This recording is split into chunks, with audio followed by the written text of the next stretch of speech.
Ya, puji Tuhan, Shalom, Philadelphia, kasih persaudaraan, ya juga pemirsa yang ada di rumah, keluarga Sion semuanya. Betapa kita sangat mengucapkan syukur untuk segala kasih kemurahan Tuhan dalam hidup kita. Bahkan kita merasakan Yesus itu baik, tetap baik. Nah karena itu mari kita jangan melupakan kebaikan Tuhan. Boleh kita baca dulu di Mazmur 103. Mazmur 103. Ini untuk mengingatkan kita semuanya supaya kita tidak lupakan kebaikan Tuhan. Kita baca Mazmur 103 ayat yang ke-1 sampai yang ke-5. Ya, kita baca semuanya untuk mengawali ibadah pada siang hari ini, ya.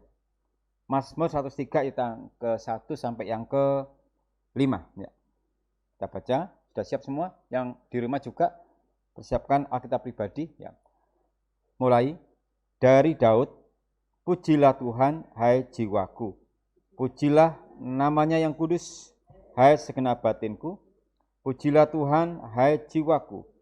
Dan janganlah lupakan segala kebaikan Tuhan. Dia yang mengampuni segala kesalahanmu, yang menyembuhkan segala penyakitmu. Amin. Dia yang menebus hidupmu dari lubang kubur, yang memahkotai engkau dengan kasih setia dan rahmat. Dia yang memuaskan hasratmu dengan kebaikan, sehingga masa mudamu menjadi baru seperti pada burung Raja Wali. Amin. Jangan lupakan kebaikan Tuhan. Jadi apapun yang terjadi dalam kehidupan kita, keluarga Sion, jangan sampai kita melupakan kebaikan Tuhan. Ya, Dia sudah mengampuni kesalahan kita. Di kayu salib, Yesus mau mengorbankan dirinya untuk siapa? Untuk kita. Yesus mengampuni kita. Bahkan menyembuhkan segala penyakit kita. Puji Tuhan. Saat ini kalau ada yang masih lemah, bahkan sakit, baik sakit jasmani, sakit rohani, Yesus sanggup menyembuhkan. Dia berkuasa, dia luar biasa. Itu semua tergantung iman kita. Ya, dia yang menebus, udah memahkotai kita dengan kasih setia dan rahmat, bahkan memuaskan hasrat kita, kerinduan kita akan suatu hal yang baik, sehingga kehidupan kita bagaikan burung Raja Wali, yang artinya kuat, kokoh. Karena Raja Wali itu gambaran burung yang gagah perkasa, yang tidak mudah menyerah. Itulah Tuhan Yesus yang menganugerahkan kekuatan kepada kita, sehingga kita bisa kuat dalam menghadapi derita akhir-akhir ini. Memang ini semua dibutuhkan suatu iman, ya. Terlebih dalam masalah menyembuhkan penyakit. Karena manusia akhir zaman ini ada dua sakitnya, jasmani dan juga rohani. Yang jasmani kelemahan fisik, ya sakit. Kalau sakit rohani, ya bisa juga sakit hati. Suka iri dengan yang lain itu sakit hati semuanya, sakit. Kemudian suka memfitnah orang, itu juga sakit sebenarnya. Jadi kalau ada orang suka memfitnah orang lain, membicarakan aib orang lain, itu sebenarnya dia sakit rohaninya. Jadi sakitnya bukan hanya jasmani, kemudian ya batuk, pilek, bukan. Ada juga sakit rohani. Iri hati, sakit rohani. Suka mencela orang lain, suka memaki orang lain, itu sakit rohani. Tapi Yesus berkuasa memberikan kesembuhan kepada kita.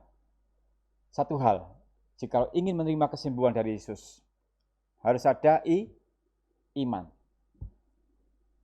Dua orang buta yang tadi malam sudah kita belajar bersama-sama. Orang buta ini sedang mengalami kelemahan fisik. Tidak bisa melihat. Tidak bisa mengetahui keindahan dunia. Gelap terus. Dia hidup dalam kegelapan. Matius 9. Matius 9 ayat 27 sampai 31. Melanjutkan pembelajaran kita pada ibadah tadi malam, ibadah doa. Kita akan teruskan, ini bagian yang kedua tentang iman. Ya. Dengan ayat yang sama di Matius 9 ayat 27 sampai 31. Ya, kita akan baca bersama-sama.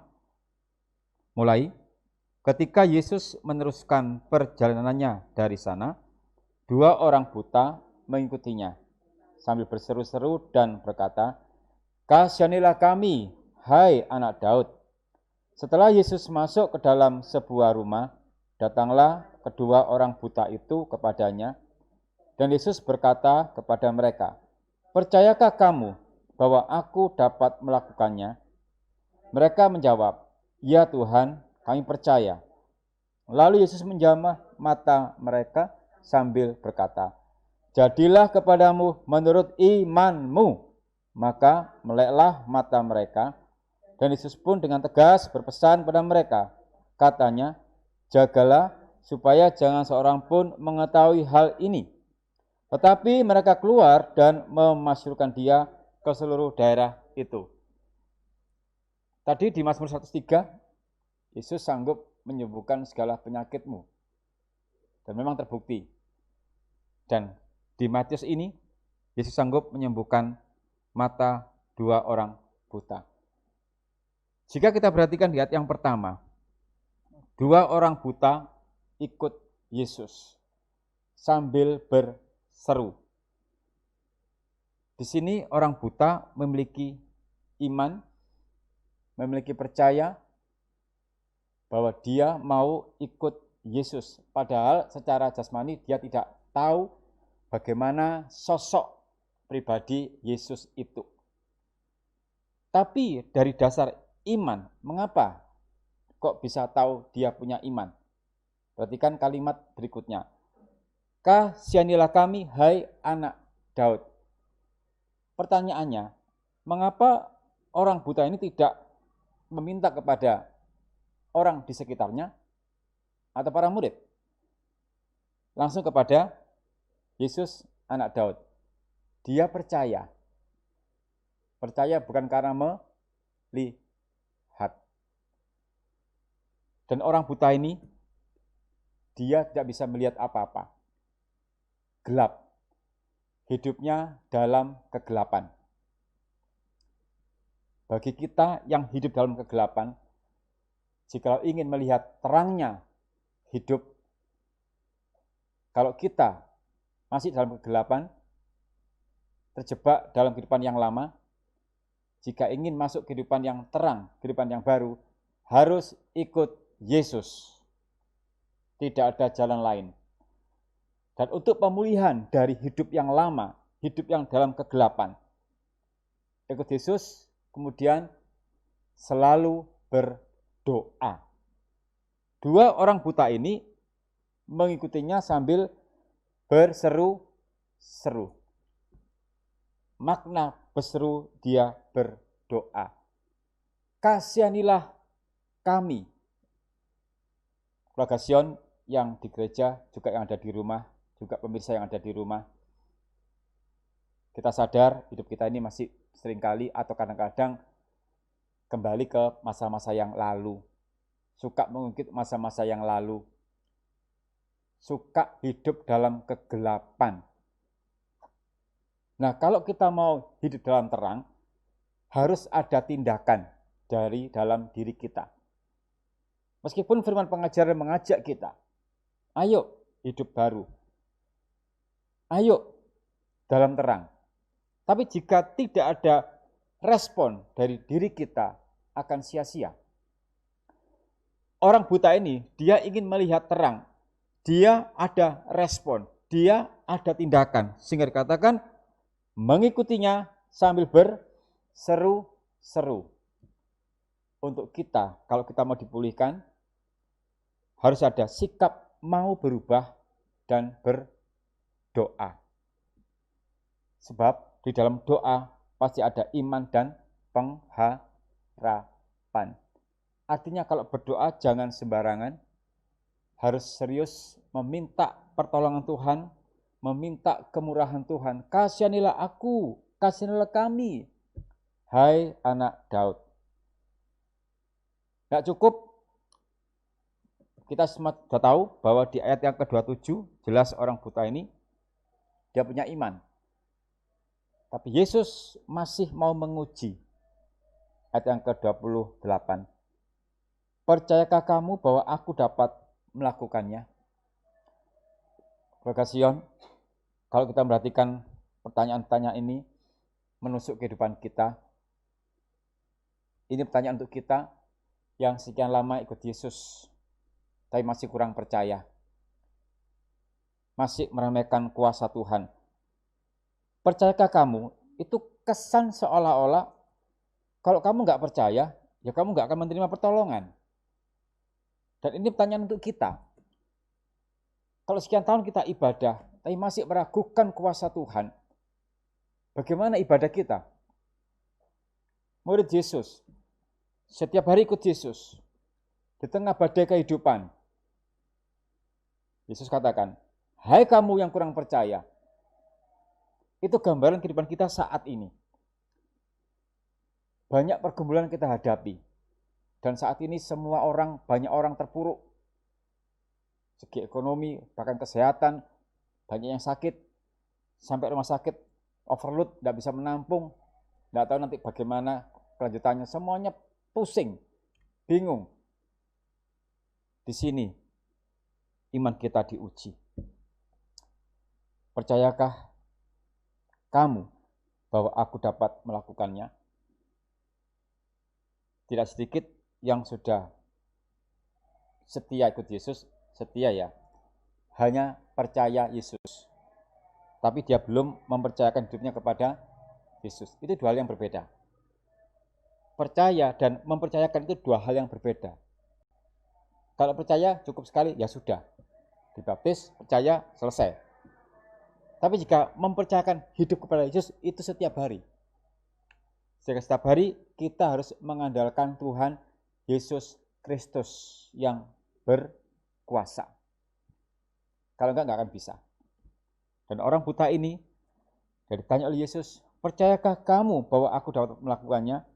Dan mereka menjawab, ya Tuhan, kami percaya. Untuk mendapatkan kesembuhan ilahi dari Yesus, dibutuhkan iman. Kalau pribadi kita mau dipulihkan oleh Yesus, dibutuhkan iman. Kalau keluarga saat ini mengalami keterpurukan, kalau ingin dipulihkan, dibutuhkan iman. Enggak ada jalan lain. Kalau ingin dipulihkan hidup kita, berseru kepada Yesus, berdoa. Kasihanilah aku ya Yesus, ya. Dan sakit apapun, jika Tuhan izinkan, pasti ada kesembuhan ilahi yang dari surga. Tergantung iman kita. Jangan sampai nanti Yesus tanya kepada kita loh, percayakah kamu? Jangan sampai Yesus bertanya seperti itu kepada kita. Apalagi ditanyakan, masih adakah iman di bumi ini?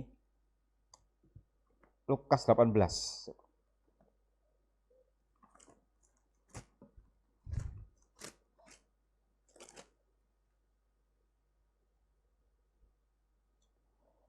Lukas 18 ayat yang ke-8. Lukas 18 ayat yang ke-8. Ini pertanyaan yang mirip-mirip di Matius tadi, ya. Di Lukas 18 ayat yang ke-8. Saya akan ditemukan dulu, kita akan baca bersama-sama, ya. Mulai. Aku berkata kepadamu, ia akan segera membenarkan mereka. Akan tetapi, jika anak manusia itu datang, adakah ia mendapati iman di bumi? Kalau Yesus datang kembali yang kedua kali, jangan sampai kita dalam situasi ini. Masih adakah imanmu? Nah, karena itu, sebelum Yesus datang kembali yang kedua, mari dengan melimpahnya berkat firman ini kita terima untuk menumbuhkan iman kita, agar iman kita tidak goyah. Jangan sampai lagi saya katakan, Yesus bertanya, percayakah kamu? Itu pertanyaan yang seolah-olah bahwa orang itu meragukan kuasa Tuhan. Kita jangan sampai meragukan kuasa Tuhan. Dia berkuasa atas segala-galanya. Yesus itu luar biasa. Nah, kita ini manusia sering kali meremehkan kuasa Tuhan. Bahkan meremehkan kuasa firman pengajaran. Gak percaya aku buat firman.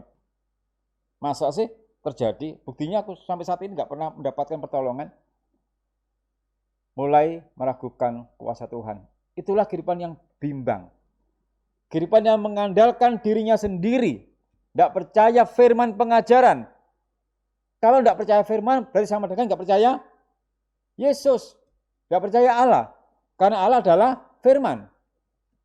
Yohanes 1 ayat ke-1.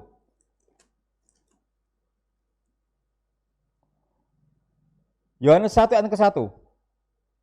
Ya. Mulai. Pada mulanya adalah firman. Firman itu bersama-sama dengan Allah. Dan firman itu adalah Allah. Berarti kalau kita nggak percaya firman pengajaran, sama saja nggak percaya kepada Allah. Terus kita percaya kepada siapa? Keluarga Sion, jangan pernah sekalipun meragukan kuasa Allah.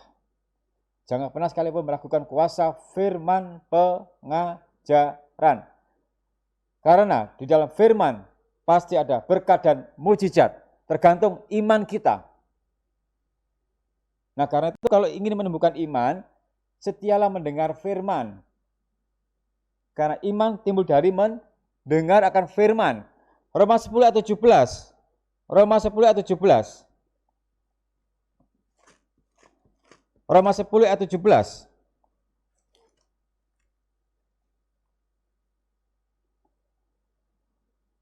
Mulai. Jadi iman timbul dari pendengaran, dan pendengaran oleh firman Kristus.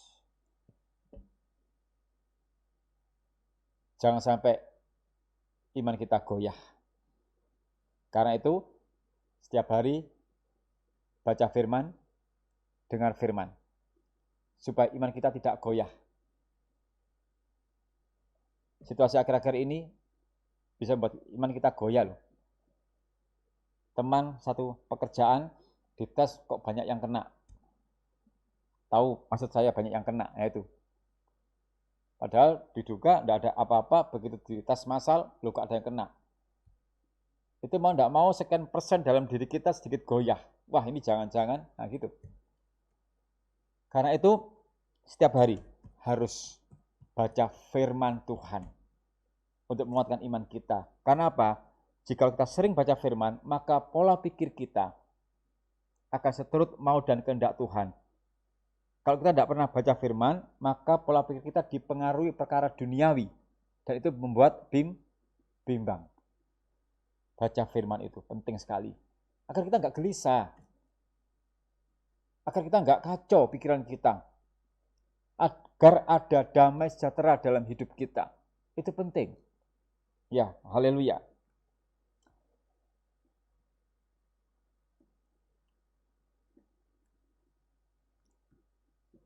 Iman itu percaya. Dan iman adalah karunia Allah. Karena karunia Allah berarti dikerjakan oleh Roh Kudus. Jadi iman bicara soal percaya. Dua orang buta tadi, dia dapat kesembuhan dari Yesus karena percaya pada kuasa pertolongannya. Memang saat itu Yesus langsung menolong. Dan Yesus sanggup menolong lewat berbagai macam cara di luar akal pikiran kita. Dan di akhir zaman ini, Yesus mau menolong kita lewat berbagai macam cara. Bisa lewat tenaga dokter, atau katakanlah perawat atau siapa gitu. Jadi jangan anti dengan dokter. Dokter itu belajarnya juga perlu pikiran, perlu hikmat. Dan hikmat dari siapa? Dari Tuhan. Itu. Dan Tuhan itu kalau menolong kita juga lewat berbagai macam cara dan dari orang lain juga. Bisa juga dari yang tidak seiman dengan kita. Contoh paling mudah. Sekarang ini pemerintah sedang getol-getolnya supaya kita menjaga diri sendiri.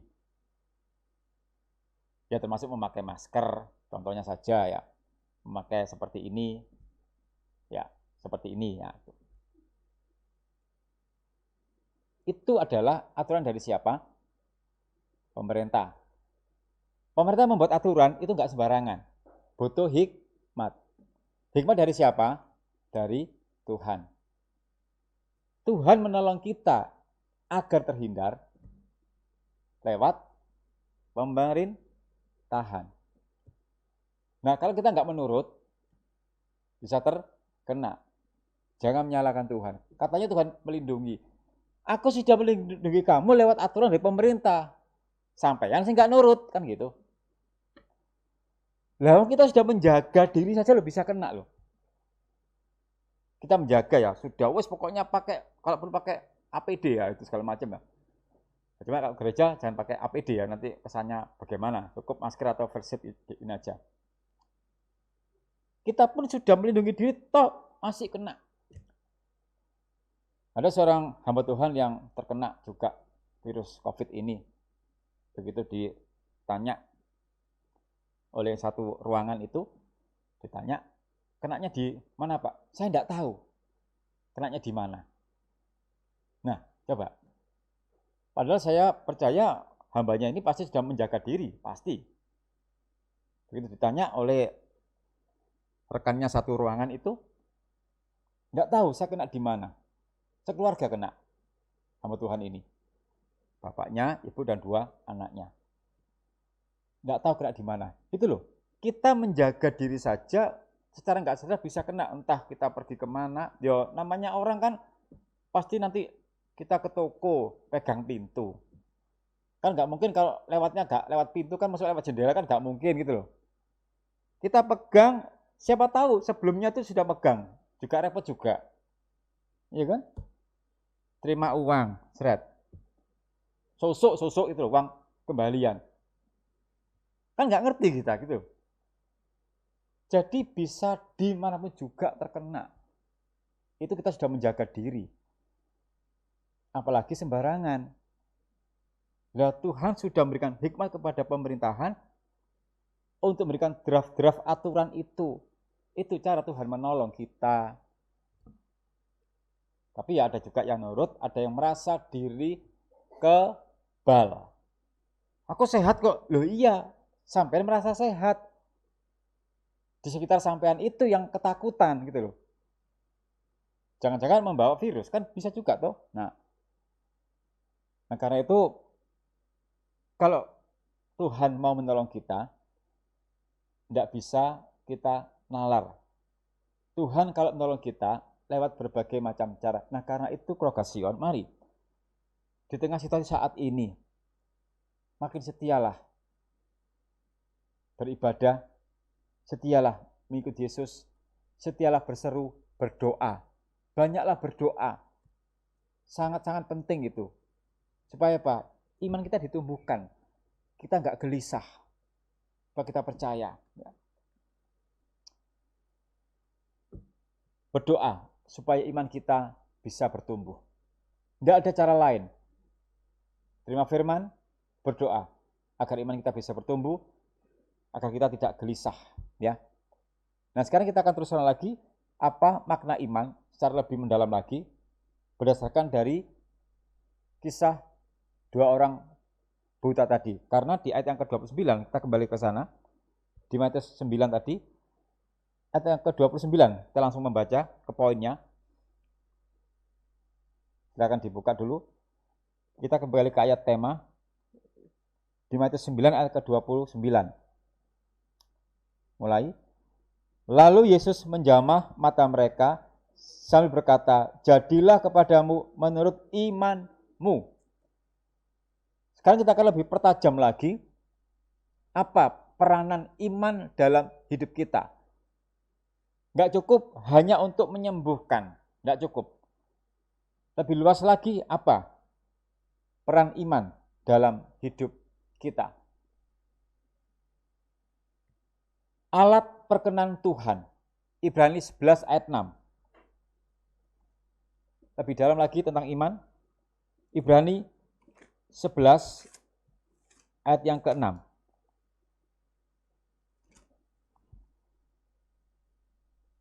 Kita baca, ya mulai. Tetapi tanpa iman tidak mungkin orang berkenan kepada Allah. Sebab barang siapa berpaling kepada Allah, ia harus percaya bahwa Allah ada dan bahwa Allah memberi upah kepada orang yang sungguh-sungguh mencari Dia. Hidup dengan iman itu sebagai bukti bahwa kita percaya kepada Tuhan, kepada kasih, kepada kuasa pemeliharaan, kuasa keselamatan. Tetapi tanpa iman tidak mungkin orang berkenan kepada Allah. Jadi selama kita hidup, nomor satu harus ada iman. Dengan iman hidup kita bisa diperkenan di hadapan Tuhan. Karena dengan iman itu membuktikan bahwa aku percaya Tuhan, aku percaya kuasa-Mu, aku percaya kasih karunia-Mu, aku percaya Engkau sungguh-sungguh baik. Percaya iman. Nah, kalau kita nggak percaya Tuhan, percaya kepada siapa? Terus kita ibadah kepada siapa? Kita menyanyi memuji Tuhan, yang kita puji siapa? Gak mungkin orang lain. Hanya Yesus yang layak disembah, dipuji. Sehingga dengan iman itulah membuktikan kita percaya kepada Tuhan. Karena itu setiap hari mari kita tumbuhkan iman kita. Supaya tidak makin jatuh. Kalau sampai kita tidak suka dengar firman, tidak suka ibadah, terus bagaimana keadaan iman kita?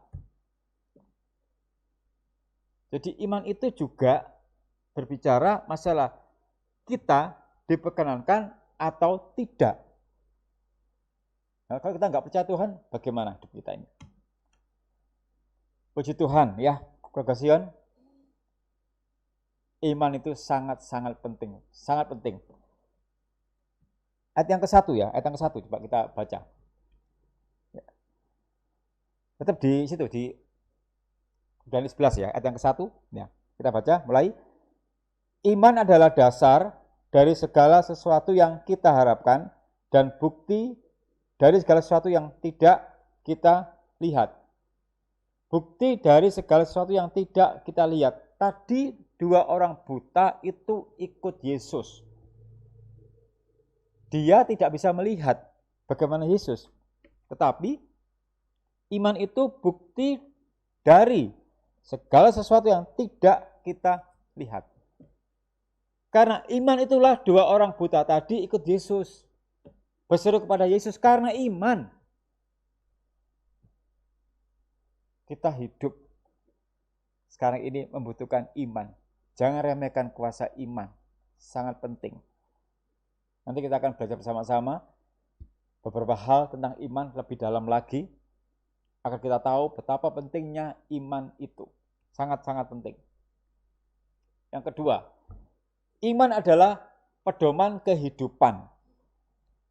Misalkan begini, seseorang kalau mau pergi ke suatu tempat, pasti di jalan raya ada rambu-rambu.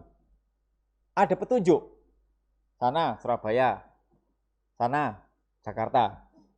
Bagi kita, bagi para driver yang mungkin belum paham arah kota yang mau dituju, ya sekarang memang ada GPS ya. Seandainya tidak ada GPS atau katakanlah kuotanya habis atau lowbat misalkan.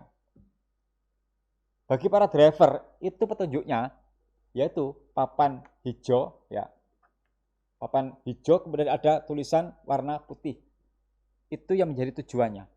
Dan iman itulah yang juga jadi pedoman hidup kita mau mengarah kemana? Kepada kesempurnaan itu butuh iman. Ibrani 12 ayat kedua.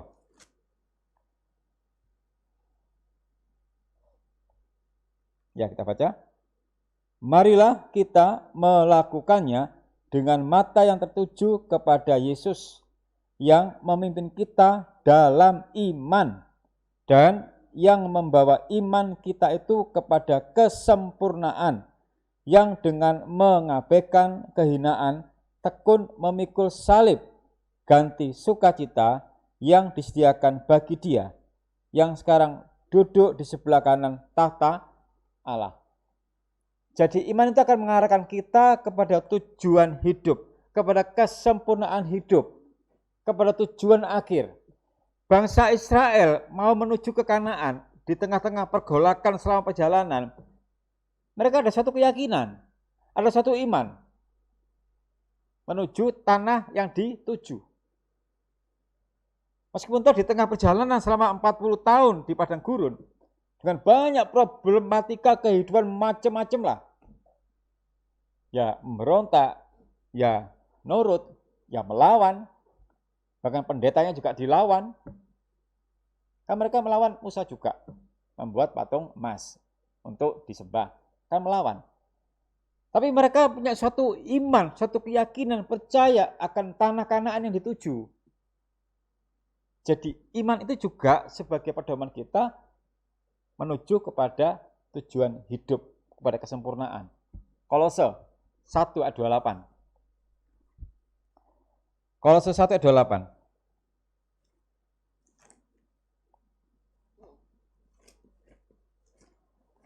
Kolose 1 ayat 28 ya. Ya kita baca bersama. Mulai.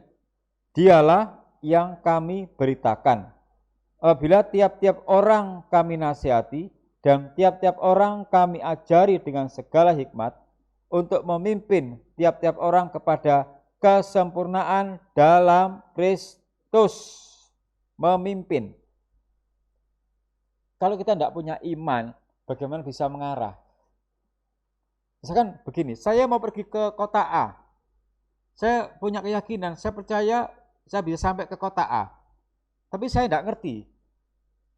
Saya lihat petunjuk, itulah iman kita. Kita menuju ke Yerusalem yang baru, kalau tidak ada iman, tidak akan nyampe-nyampe. Karena apa? Di tengah perjalanan pasti ada gangguan, godaan, yang bisa menggugurkan rencana kita. Namanya perjalanan itu kan nggak mudah.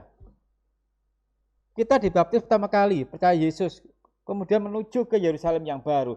Di tengah perjalanan banyak gangguan, banyak godaan yang bisa melemahkan iman kita. Sehingga tujuan akhir nggak tercapai. Gara-gara iman kita goyah. Nah karena itu kita perlu punya iman untuk bisa masuk ke Yerusalem yang baru. Dengan iman itulah kita percaya Yesus menyertai dan melindungi. Iman lagi-lagi penting. Jangan meremehkan tentang iman. Umat Allah harus punya iman yang teguh, yang kokoh. Orang hidupnya gelisah, penuh dengan kekhawatiran, itu imannya goyah. Enggak percaya Yesus. Pada Yesus bersabda, janganlah kamu khawatir. Kalau masih ada yang khawatir, itu sama saja meragukan kuasa pemeliharaan Allah. Imannya goyah. Jangan pernah meragukan kuasa firman. Matius 6 ya. Matius 6. Tentang khawatir itu loh, ya. Ayat 25 ya. Matius 6 ayat 25. Agar enggak khawatir juga butuh iman juga, ya. Di Matius 6 ayat 25. Ya, kita baca bersama.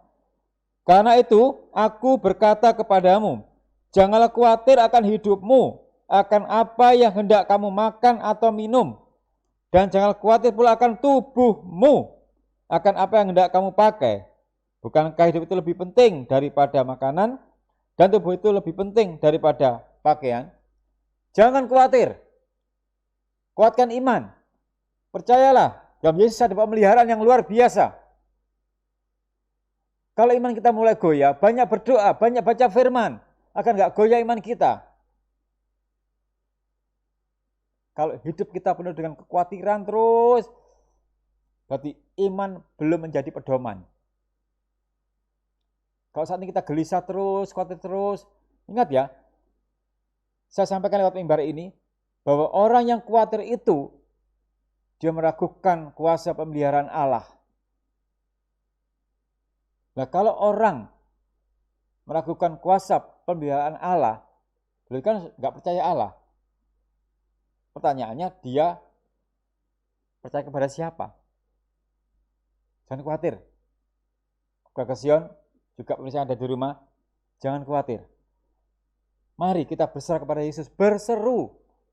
Dua orang buta ini dalam kegelapan, dia penuh kekhawatiran. Karena apa? Dia nggak jelas tujuan hidupnya kemana. Namanya orang buta kan nggak tahu, gelap. Sehingga hidupnya penuh dengan kekhawatiran, nggak tahu aku harus kemana. Timur, barat, terserah, dia nggak tahu. Dan dia ikut Yesus hanya mengandalkan pendengaran suara. Oh, ini suara dikenal. Jadi dua orang buta ini juga mewakili kehidupan yang penuh dengan khawatir, gelap, nggak tahu harus kemana. Dan dia ingin hidupnya punya tujuan yang jelas, ada kesempurnaan. Makanya dia ikut Yesus. Dan dengan iman Yesus katakan, jadilah kepadamu menurut imanmu. Terbuka, dia melihat. Dari yang khawatir, nggak tahu arah jalan kemana, dia kira tidak khawatir lagi, karena dia tahu Yesuslah yang bisa menerangi kehidupannya. Hanya Yesus yang bisa menerangi kehidupan kita. Mulai hari ini, yang masih khawatir, gelisah, besok mau makan apa, yes, makan apalah, yang apa dimakan gitu. Makan nasi ya bisa. Jangan khawatir, Yesus nggak mungkin menyengsarakan kita, nggak mungkin lah. Janji Tuhan itu memelihara kita, bukan menyengsarakan kita. Nah, kalau saat ini kita sedang menderita, saat ini, Allah menguji iman kita. Percayakah kau kepadaku? Ya Tuhan, aku percaya, jadilah imanmu. Yang sekarang lagi sakit, lagi menderita, tetap kuatkan imanmu. Jangan goyah. Tetap berdoa, berharap kepada Tuhan. Tetaplah berdoa itu secara terus-menerus sampai Tuhan nyatakan kuasa pertolongannya. Jika belum dinyatakan, bukan tidak, belum. Pasti Allah punya rencana yang lain, Allah punya maksud yang lain. Karena apa? Dari yang sakit pun bisa menjadi berkat bagi yang sehat. Masalah iman, kadang yang sakit lebih kuat dari yang sehat. Jangan meremehkan iman orang yang sakit tuh ya. Bukan berarti dia beriman, aku tak sakit aja, bukan. Dengan sakitnya itu dia muncul pengharapan yang kuat. Tuhan, aku ingin sembuh. Aku ingin sembuh. Itu kekuatan iman, kekuatan pengharapan. Kita yang sehat ini aja kadang meremehkan kuasa Allah. Sehingga khawatir terus. Jangan khawatir ya. Karena itu bukan iman kita, itu bukan iman kita. Tumbuhkan. Dan iman akan mengarahkan kita kepada tujuan kesempurnaan hidup. Iman untuk menggerakkan kuasa Allah. Tanpa iman gak akan bisa. Matius 9 ayat 29. Kembali ke yang tadi kita baca. Matius 9 ayat 29. Kita ulang membaca ayat ini. Karena ini merupakan ayat temanya tentang iman ya. Mulai. Lalu Yesus menjamah mata mereka sambil berkata, jadilah kepadamu menurut imanmu. Kalau dua orang buta ini tidak beriman, maka tidak ada kesembuhan. Jadi iman itu juga bisa menggerakkan kuasa Allah untuk melakukan kesembuhan. Kita bandingkan di pasal 8 ayat 8. Di pasal 8 ayat ke-8, Matius ya, tetap di Matius. Kisah tentang Yesus menyembuhkan hamba seorang perwira di Kapernaum. Ayat yang 8 kita baca. Mulai. Tetapi jawab perwira itu kepadanya, Tuan, aku tidak layak menerima tuang di dalam rumahku. Katakan saja sepatah kata, maka hambaku itu akan sembuh. Kalau orang ini tidak punya iman, tidak mungkin. Hanya mengatakan, Tuhan nggak usah ke rumahku, aku nggak layak. Ucapkan sepatah kata, bukan banyak kata loh ya. Ini iman yang luar biasa, bahwa orang ini tidak meminta Yesus berkata banyak kata. Cukup sepatah kata, berarti nggak begitu banyak kalimat-kalimat. Tapi ada iman yang luar biasa sehingga hambanya menjadi sembuh. Jadi iman itu juga bisa menggerakkan kuasa Allah memberikan kesembuhan. Lagi-lagi soal iman, tumbuhkan iman kita. Bagi yang sakit saat ini tumbuhkan iman, jangan lemah iman. Karena iman bisa menggerakkan kuasa Allah. Dan namanya sakit itu ada yang langsung, ada yang terapi. Namanya terapi itu ya dibutuhkan kesabaran, ketelatenan. Dari yang merawat juga yang dirawat. Harus ada sinkronisasi. Itu. Jadi yang sakit itu ada langsung bisa sembuh, ada yang istilahnya terapi. Ya memang kalau sudah diterapi itu butuh perjuangan, butuh semangat. Nah karena itu bagi yang merawat, berikan semangat kepada yang sakit. Yang sakit tumbuhkan semangat dalam diri, tumbuhkan iman. Bahwa aku percaya lewat terapi ini aku bisa sembuh. Doakan juga yang merawat. Jadi orang yang sakit pun juga bisa mendoakan yang merawat. Mendoakan dokter. Sebab Tuhan berkuasa, lewat dokter itu aku disembuhkan. Itu. Jangan menyesali nasib. Yalah, ya kayak gini. Ya wis lah. Jangan menyesali nasib. Nasib gak perlu disesali gitu. Tumbuhkan semangat ya. Dan juga bagi yang sehat, kalau merawat orang yang sakit, berikan kata-kata semangat. Jangan dimarahi terus. Yang sakit tambah stres, drop nanti itu. Jadi saya berikan suatu, sedikit sharing saja. Pentingnya ucapan-ucapan yang membangkitkan semangat bagi yang sakit. Kalau toh tidak bisa berkata langsung, mungkin tidak bisa dikunjungi, bisa lewat WA. Ucapkan kata-kata yang menumbuhkan semangat, motivasi. Itu membaca pun bisa diberkati loh. Jaga perkataan kita. Jangan sembarangan mengatakan pada yang sakit. Mungkin menyala-nyalakan. Salamu, gak kena kandani, mangkane to, menurut to, iku sakno. Memang saya gak suka kalau dengan orang sudah sakit, yang rawat ini mbek ngomel-ngomel. Gue pangane to, nurut to, kandani. Coba lihat yang sakit tak menengai, itu nahan beban batin. Menengai. Ada gak kalau sembarang akhirnya wis. Apa gak gelem? Makan gak gelem?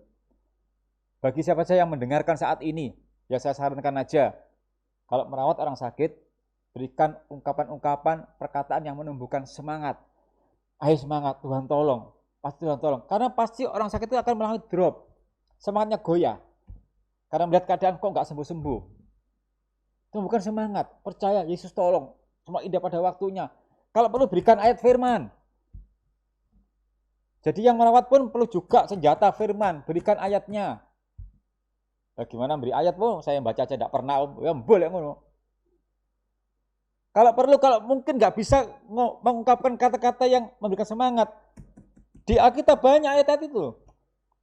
Tuhan menolong tepat pada waktunya. Percayalah, Yesus sanggup menyembuhkan. Ada semua kan ayatnya. Berikan aja itu. Dan itu saya lakukan. Kalau ada Youth Zion yang membutuhkan semangat karena ada pergumulan, ya saya berikan ungkapan, saya balas secara japri, terus saya berikan ayat langsung, set. Terima kasih. Yang sakit, saya berikan kalimat memberikan semangat, saya kirim ayat, ya sesuai dengan keadaannya. Terima kasih. Loh, itu kan sederhana. Daripada memarahi yang lemah, lebih baik kasihkan semangat itu. Ya, puji Tuhan. Iman menggerakkan kuasa Allah. Dalam doa-doa pun, pasti orang doa itu isinya minta terus. Pasti kan itu. Jangan sembarangan doanya, dengan iman. Iman bisa menggerakkan kuasa Allah. Kuasa untuk menolong, kuasa memelihara, butuhkan iman. Ya. Iman kekuatan untuk mengalahkan dunia. Apa tuh artinya dunia itu? Nah kita baca dulu. Di 1 Yohanes 5 ayat yang keempat. Ya.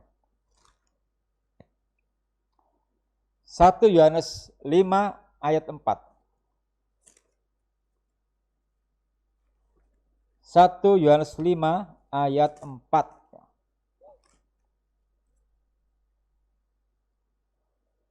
Ya kita baca. Mulai.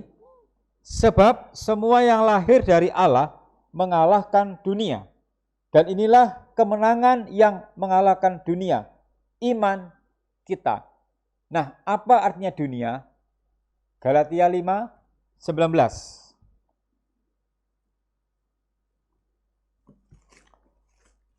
Galatia 5:19 sampai 21. Dunia itu gambaran kehidupan duniawi atau kehidupan kedagingan. Ya. Persiapan, kita akan baca bersama. Ya. Baik. Perbuatan daging telah nyata, yaitu percabulan, kecemaran, hawa nafsu, penyembahan berhala, sihir, perseteruan, perselisihan, iri hati, amarah, kepentingan diri sendiri, pencitraan, roh pemecah, kedengkian, kemabukan, pesta pora dan sebagainya. Terhadap semua itu kuperingatkan kamu, seperti yang telah kubuat dahulu, bahwa barang siapa melakukan hal-hal yang demikian, ia tidak akan mendapat bagian dalam kerajaan Allah. Kalau mau kita mengalahkan keinginan daging ini, dibutuhkan iman. Karena sikap ini kan, daging itu kan, perbuatan daging itu kan secara duniawi ya. Ada percabulan, kemudian kecemaran, hawa nafsu, menyembah berhala, iri. Orang iri pun itu juga butuh iman biar gak iri. Iman untuk bisa menguasai diri. Orang yang suka iri itu imannya goyah juga. Dia gak suka kalau lihat orang lain sukses, tetangga beli barang langsung, ya ungkapannya macam-macam lah. Itu dari yang gak benar, itu sudah mulai iri hati. Dan itu imannya juga mulai goyah. Orang yang beriman itu dia selalu bersyukur atas segala yang diberikan Tuhan kepada dirinya, selalu bersyukur dalam segala perkara, itu orang yang beriman. Kalau dia tidak punya iman, goyah imannya, tidak pernah bersyukur. Mengeluh dan mengeluh, terus mengeluh. Jadi iman bisa untuk mengalahkan dunia. Tanda kutip, artinya masalah kedagingan, amarah, egois, ya dan seterusnya itulah. Bagaian kita periksa diri kita masing-masing, bagaimana iman kita. Betapa indahnya kalau kita bisa mengoreksi pribadi kita, sejauh mana sih imanku ini. Jika kita mulai merasa banyak khawatir, banyak gelisah, ayo segera dikoreksi, segera dicek, apakah iman kita mulai merosot, atau mulai jatuh, atau mulai drop. Yang tahu siapa? Ya diri kita masing-masing. Allah tidak menghendaki iman kita goyah. Allah menghendaki supaya iman kita bertumbuh. Sehingga lewat ujian hidup pun Allah mau menguji iman kita. Terbukti Yesus bertanya atau kepada dua orang buta, percaya ke kamu, aku sanggup melakukannya. Itu kan ujian iman. Pertanyaan untuk menguji iman. Yang artinya untuk kita bahwa kadang-kadang Allah menguji kita untuk mengetahui sejauh mana iman kita. Lewat ujian hidup, lewat pergumulan hidup, lewat kelemahan fisik atau sakit, itu Allah mau menguji iman kita. Masihkah engkau berharap kepadaku? Masihkah engkau percaya kepadaku? Ya Tuhan, kami percaya. Sembuh. Melek kedua matanya, melihat keadaan dunia yang terang. Yang sebelumnya dia melihat kegelapan terus dipulihkan. Dunia kan gelap, kedagingan kan gelap. Jadi dua orang buta ini dipulihkan hidupnya dalam gelap sehingga melihat cahaya kemuliaan. Itulah diri kita. Kalau diri kita masih gelap, masih suka watak-watak yang lama, suka hidup-hidup yang lama, harus segera dipulihkan, dicelikkan mata rohani kita supaya ada perubahan demi perubahan dalam diri kita. Jangan sampai kita bertambah usia tapi sikapnya langsung terus kembali mundur. Dan juga untuk mengingatkan saya juga, dengan bertambahnya usia jangan sampai saya makin mundur secara rohani. Tetap terus maju. Yang artinya kalau saya tambah usia tapi sikap saya, perkataan saya masih ke yang lama, itu atlet itu mundur. Tidak ada kemajuan sama sekali. Kalau kita sudah merasa diberkati, oleh Allah lewat pertambahan usia. Jangan bangga, oh ya wes usiaku tambah selesai. Enggak. Tapi tumbuhkan semangat, aku harus lebih baik lagi dari usiaku yang dulu. Jadi ada suatu keubahan, pertambahan sikap yang baik. Itu yang namanya iman makin bertumbuh. Sekarang, iman itu juga menjaga agar tidak goyah. Matius 28 ayat 30. Matius 28 ayat 30. Ya.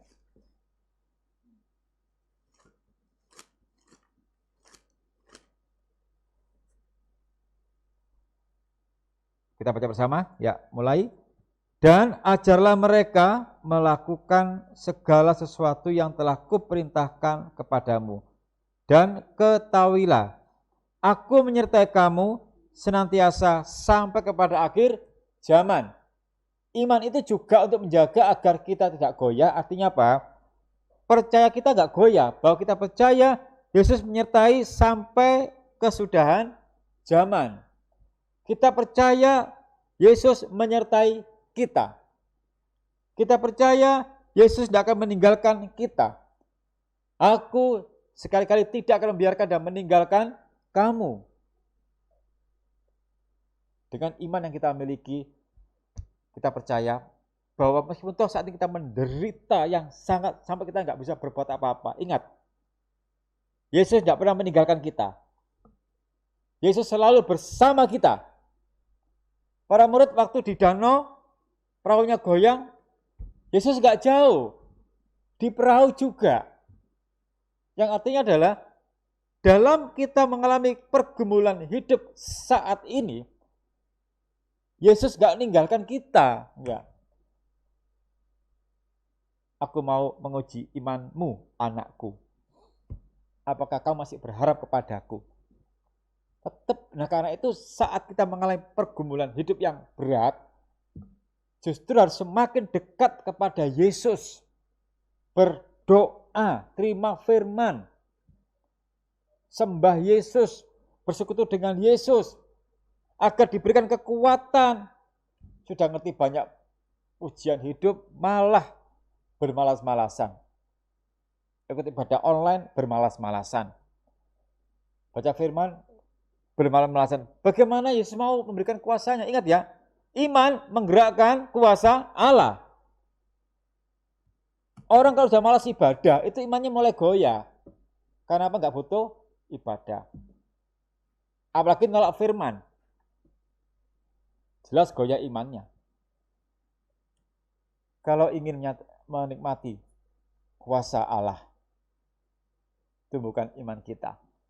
Jaga iman kita agar tidak goyah. Ya memang kita tidak bisa melihat secara kasat mata masalah iman. Ini masalah hati kita. Langsung kontak dengan Yesus. Dan orang yang imannya kuat, yang kokoh, dalam keadaan apapun juga, dia tetap tenang karena dia percaya Yesus pasti menolong kehidupannya. Tidak panik, tetap tenang. Yang lain kebingungan segala macam, pastilah siapa sih yang nggak terdampak saat ini. Tapi kita punya Yesus yang luar biasa. Dia mempelai surga yang luar biasa. Dia sanggup memelihara kita sehingga dia bersabda, jangan kamu khawatir. Jangan kamu khawatir. Yang siang hari ini masih merasa khawatir, aku besok gimana, ya. Jangan pernah meragukan kuasa Allah, ya. Tetap percaya Yesus, percayalah. Aku menyertai kamu senantiasa. Kata senantiasa berarti selalu berkelanjutan. Tidak mungkin kita ditinggalkan sampai kesudahan zaman. Percayalah pada Yesus, dia selalu menyertai kita, ya. Yang keenam, iman untuk mengalahkan iblis. Nah ini loh. Karena manusia kadang-kadang takut dengan iblis. Manusia takut dengan iblis loh. Ya memang kan banyak bentuknya iblis itu ya, banyak bentuknya. Oke lah, kita baca dulu lah. Efesus 6 ayat 16.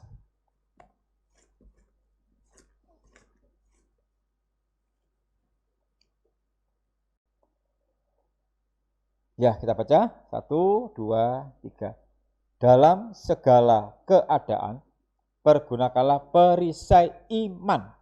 Sebab dengan perisai itu kamu akan dapat memadamkan semua panah api dari si jahat. 1 Petrus 5, 8 sampai 9. 1 Petrus 5, 8 sampai 9.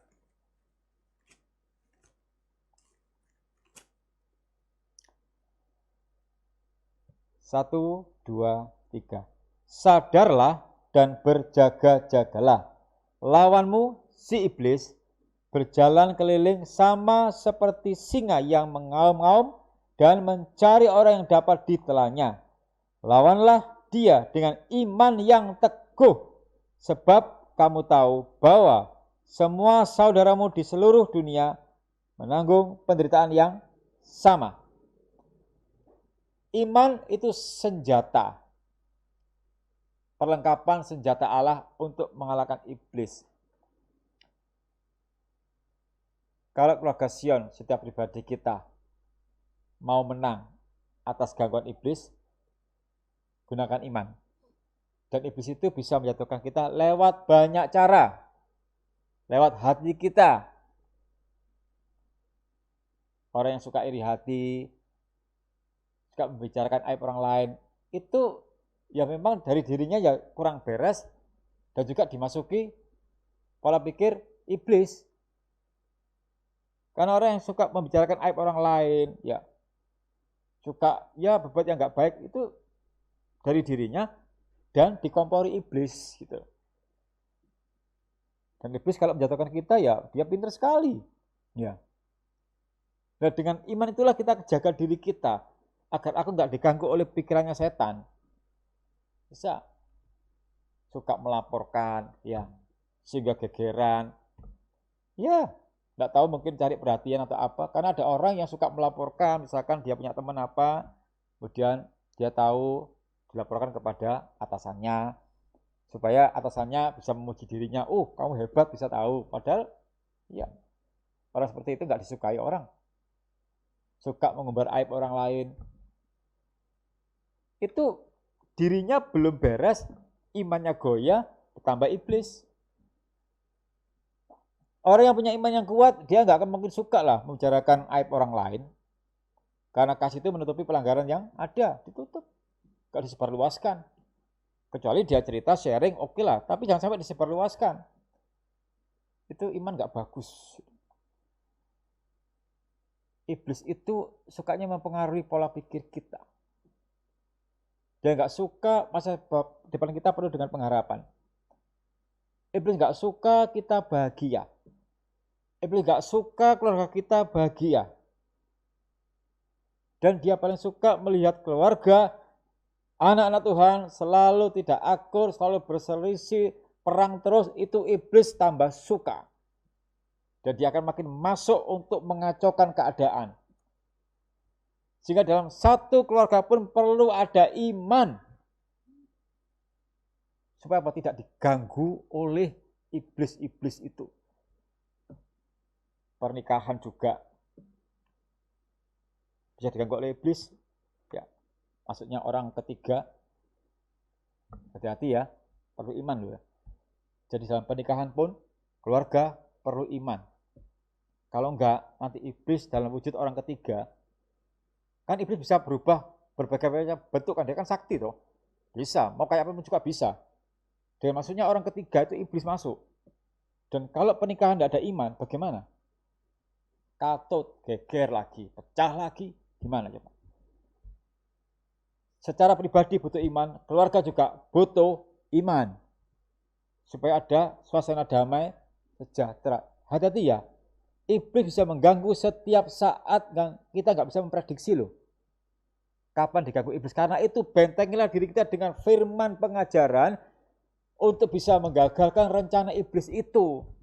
Dengan firman yang kita terima, itu menumbuhkan iman kita untuk menolak gangguan iblis. Terutama pola pikir kita, biar nggak diganggu.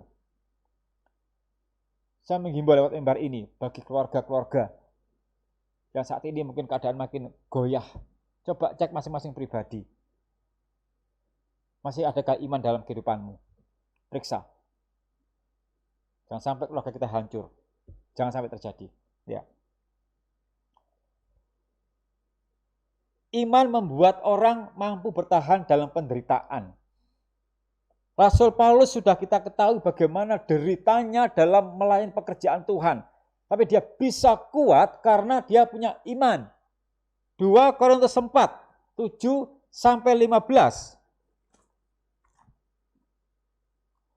2 Korintus 4, 7-15.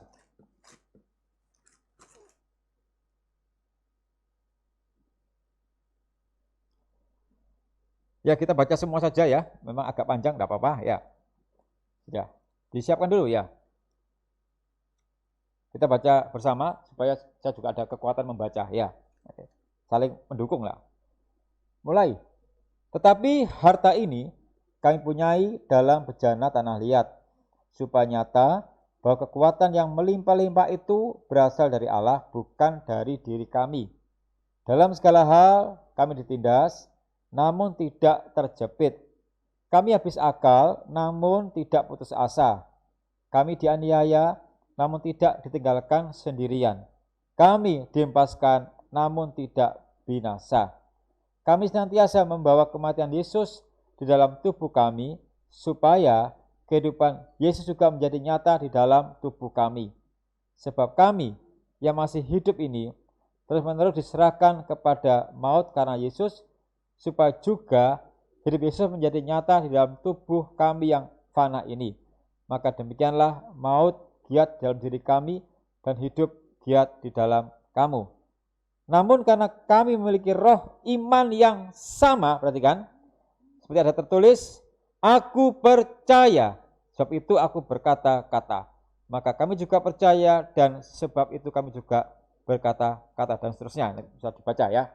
Perhatikan di situ ya. Namun karena kami memiliki roh iman yang sama. Paulus dalam deritanya, dianiaya, ditinggalkan sendiri, ditindas, tetap bisa bertahan karena imannya yang kuat. Dan itulah yang terjadi dalam diri kita. Kalau kita ingin tetap kokoh dalam derita saat-saat ini, milikilah iman kepada Yesus. Karena dia sanggup menolong kita, dia sanggup memberikan kekuatan kepada kita. Jangan lemah imanmu. Paulus sangat menderita loh. Tapi dia kuat, dia tabah. Tanpa iman kita nggak bisa. Ini keadaan makin nggak karu-karuan loh. Ya di lain pihak sudah mulai reda, tapi di Surabaya nggak tahu nanti ini bagaimana untuk programnya kelanjutannya. Ya. Satu periksa langsung kena banyak. Nanti bisa muncul klaster-klaster yang baru kan ya susah juga. Nggak akan selesai-selesai. Ini. Karena itu mari kita saling mendukung, mendoakan. Dan kalau saya tiap hari mesti mendoakan ya pemerintahan, juga di Jawa Timur, Surabaya selalu saya doakan dalam doa pagi selalu. Ya kekuatan doa itu saya percaya. Nanti Tuhan tolong lah bagaimana lewat caranya itu menderita. Dan mereka yang menangani pasien itu tidak sembarangan loh. Dan dia bisa juga terkena. Sudah pakai baju lengkap masih saja kena. Mereka berkorban. Kita doakan mereka, itu menderita loh. Mereka itu secara psikologis menderita. Kenapa secara psikologis menderita? Gak bisa kumpul dengan keluarga. Gak bisa ketemu, bahkan sampai 1 bulan 2 bulan di rumah sakit terus, gak bisa pulang. Itu secara psikologis menderita. Nah kita dukung mereka semuanya itu, gitu loh. Kita dukung mereka. Biar para dokter, perawat itu bisa segera pulang ketemu dengan keluarga. Betapa bahagianya mereka. Dan kita setiap hari bisa ketemu, mereka nggak bisa. Mereka menderita. Nah karena itu kita doakan mereka biar kuat, tabah dalam menderita saat ini. Kita saling mendoakan. Terlebih untuk saudara kita seiman yang sedang menderita saat ini, kita saling mendoakan supaya kuat mereka itu. Tabah. Yang sedang menderita kita doakan, yang sakit kita doakan.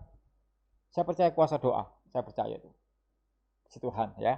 Iman membuat orang mampu bertahan dalam penderitaan. Berkuasa mendatangkan keselamatan. Efesus 2:8.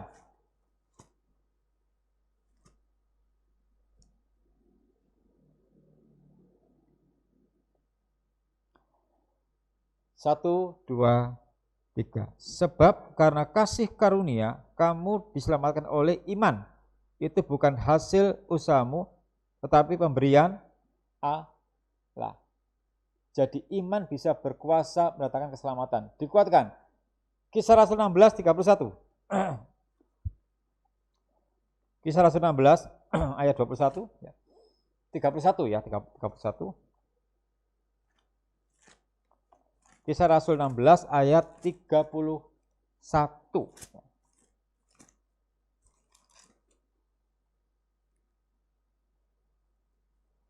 Kita baca, mulai. Jawab mereka, percayalah kepada Tuhan Yesus Kristus dan engkau akan selamat, engkau dan sisi rumahmu. Bicara soal keluarga, perlu iman. Percayalah kepada Tuhan Yesus Kristus, itulah iman. Kalau keluarga kita ingin diselamatkan, harus ada iman dalam keluarga tersebut. Jangan sampai tidak ada iman dalam keluarga. Kalau ingin keluarga kita diselamatkan, selamat dalam pemeliharaan Tuhan, pengayoman Tuhan, harus ada iman. Jadi iman itu bukan hanya masalah pribadi, keluarga juga. Kalau keluarga tidak ada iman, ya itu tadi, isinya perselisihan, tidak ada damai, dan saling curiga mencurigai. Suami full curiga kepada istri, dan istri full curiga kepada suami. Istrinya keluar sebentar kemana itu, langsung suaminya curiganya minta ampun.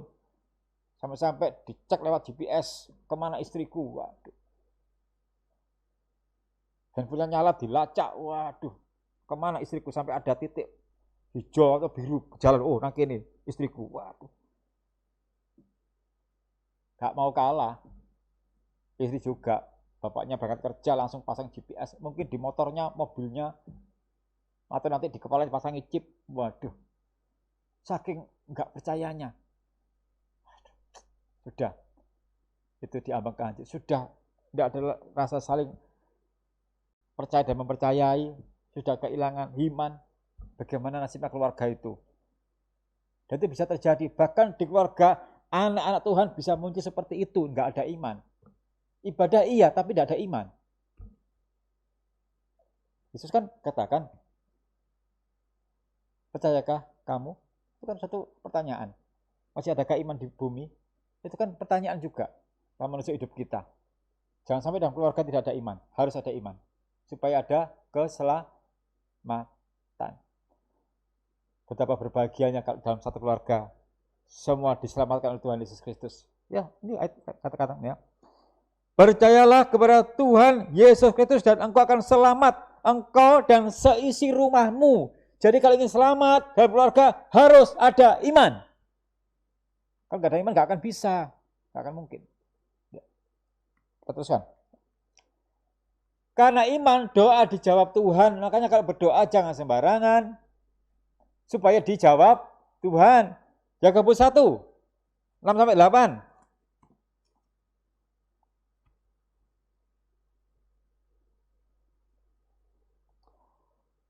Kita baca, ya. Mulai.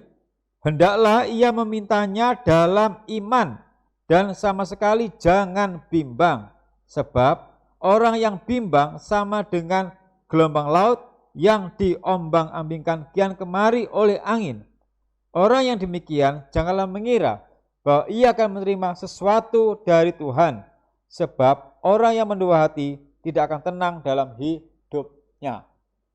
Dalam doa pun juga harus ada iman. Aku percaya engkau pasti menolong. Itu bukan rasa percaya, pengharapan yang tinggi. Doa orang yang benar besar kuasanya. Artinya doa yang didukung oleh iman dijawab Tuhan. Dan Tuhan pasti menjawab setiap doa yang disertai iman. Berdoalah dengan penuh iman. Aku percaya engkau ajaib, engkau luar biasa. Itu kan ungkapan. Aku percaya pasti akan menolong. Lah kapan ditolong Tuhan itu bukan wewenang kita. Yang penting kita berdoa. Jangan bosan berdoa. Tetaplah berdoa. Setiap hari harus berdoa. Itu kekuatannya besar sekali. Kalau ingin dipulihkan hidupmu, berdoalah. Iman, doa, pengharapan, nah itu satu kesatuan.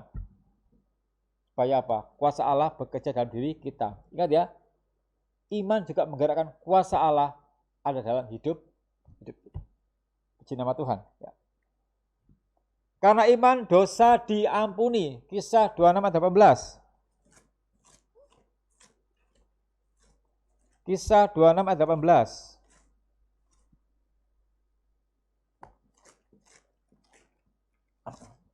Kisah 26 ayat yang ke-18 ya. Puji Tuhan ya. Kita baca dengan penuh sukacita ya. 1, 2, 3. Untuk membuka mata mereka supaya mereka berbalik dari kegelapan kepada terang dan dari kuasa iblis kepada Allah, supaya mereka oleh iman mereka, perhatikan, kepadaku memperoleh pengampunan dosa dan mendapat bagian dalam apa yang ditentukan untuk orang-orang yang dikuduskan, supaya mereka oleh iman mendapat pengampunan. Dan juga tidak hanya pengampunan, juga mengalami kesembuhan ilahi. Kembali ke ayat tema, Matius 9. Kembali ke ayat tema, Matius 9. Ayat 2 dan 22. Ayat yang kedua dulu ya. Mulai. Maka dibawa oranglah kepadanya seorang lumpuh yang terbaring di tempat tidurnya. Ketika Yesus melihat iman mereka, berkatalah ia kepada orang lumpuh itu, percayalah, hai anakku, dosamu sudah diampuni. Karena iman, dosa diampuni. Ya, karena iman ada kesembuhan ilahi. Ayat 22. Mulai. Tetapi Yesus berpaling dan memandang dia serta berkata, teguhkanlah hatimu, hai anakku, imanmu telah menyelamatkan engkau, diselamatkan. Jadi ada suatu kesembuhan juga berhubungan dengan ayat 29 ya tadi. Jadi ada pengampunan, ada kesembuhan, itu kurang 29 ya, ada kesembuhan juga. Jadi dalam iman itu ada doa, kesembuhan, keselamatan. Itu sangat penting sekali. Jangan sampai goyah iman kita, Sion.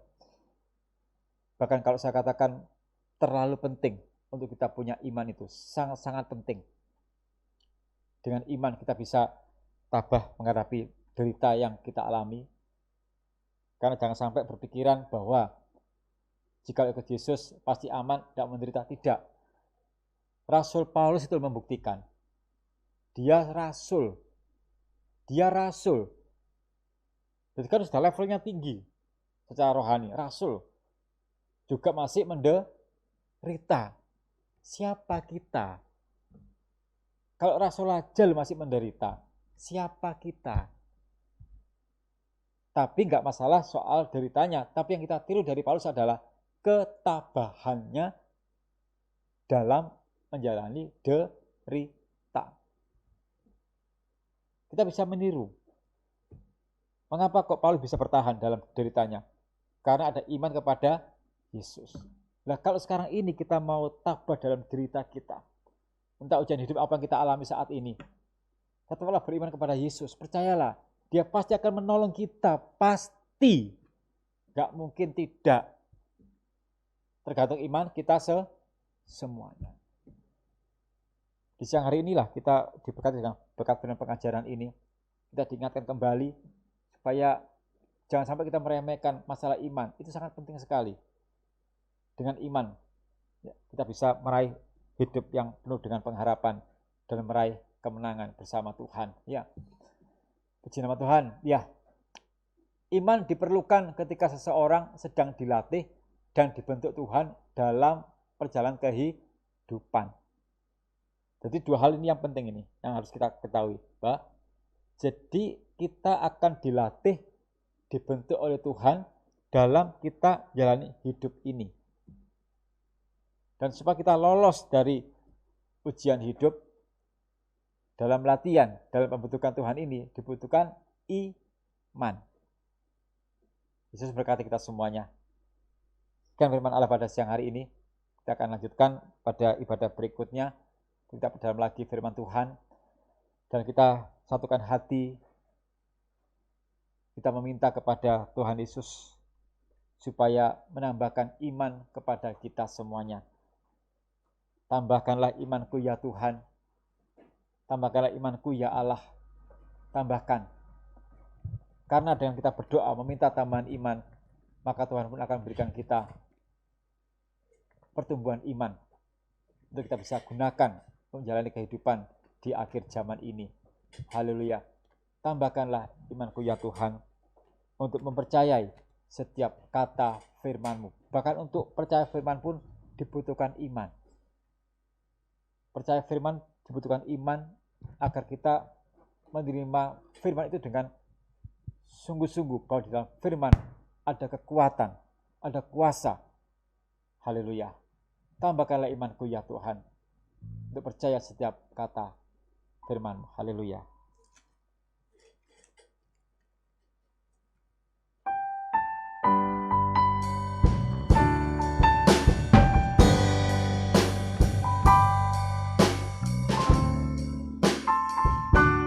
Tambahkanlah imanku ya Tuhan, mempercayai setiap kata firman-Mu, meskipun tampak mustahil bagi manusia, namun ku yakin kuasa-Mu ya Tuhan. Tambahkanlah imanku ya Tuhan, mempercayai setiap kata firman-Mu, meskipun tampak mustahil bagi manusia, namun ku yakin kuasa-Mu ya Tuhan. Kau Yesus, Kau sanggup menyediakan segala sesuatu yang ku perlukan.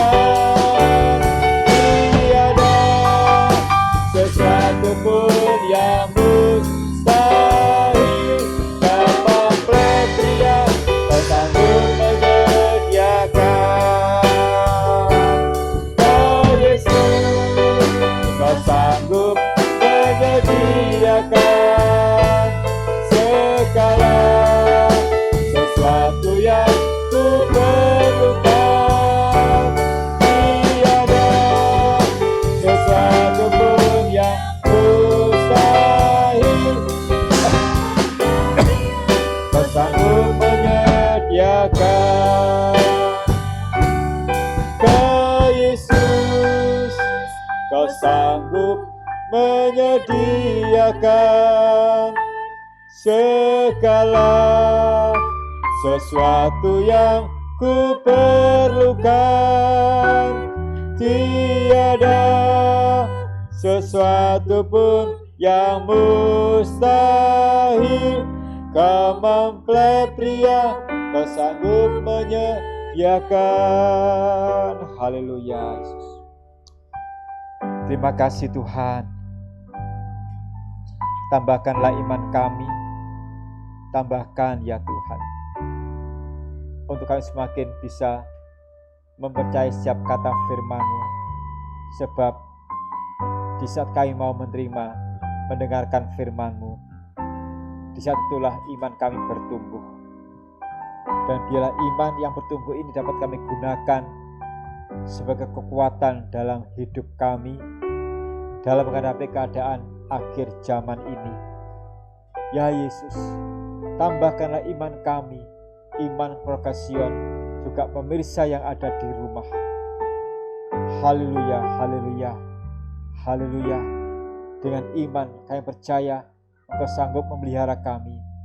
Dengan iman kami percaya Engkau sanggup menolong kehidupan kami. Bahkan dalam keadaan sakit pun dengan iman bisa disembuhkan oleh kuasa Allah yang dari surga.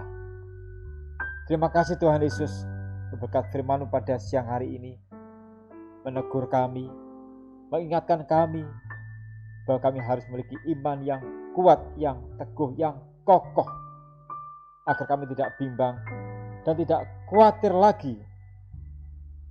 Karena iman itulah yang menumbuhkan percaya kami kepadamu, bahwa Engkau sanggup, bahkan lebih dari sanggup, untuk memelihara kehidupan kami. Jika Engkau sanggup menyelamatkan kami, masalah yang lain kami percaya Yesus juga sanggup menyelesaikannya, dan semua pasti beres. Terima kasih Tuhan Yesus, terima kasih. Kami berdoa untuk bangsa dan negara kami Indonesia saat ini. Hanya Engkau-lah yang menjadi sumber pertolongan kami Yesus. Dan juga untuk pemerintahan di mana saat ini kami berada, Tuhan tolong. Juga Bapak Jokowi, mohon hikmat Yesus akan bisa menyelesaikan segala hal yang terjadi dalam bangsa dan negara kami ini. Juga Jawa Timur, tempat kami berdomisili, Surabaya, memberkati pemerintahan, khususnya dalam mengatasi wabah penyakit ini. Tuhan tolong semuanya. Biar hikmat-Mu semakin Tuhan nyatakan, supaya banyak di antara saudara kami agar bisa mengalami kesembuhan yang dari surga. Terima kasih Tuhan Yesus, terima kasih. Dan biar kehidupan kami sepanjang hari semakin mendekatkan diri kepadamu, karena hanya Kau yang sumber kekuatan dalam kehidupan kami. Kami sangat bersyukur. Masa depan kami serahkan ke dalam tangan-Mu. Masa depan profesion kami serahkan ke dalam tangan-Mu.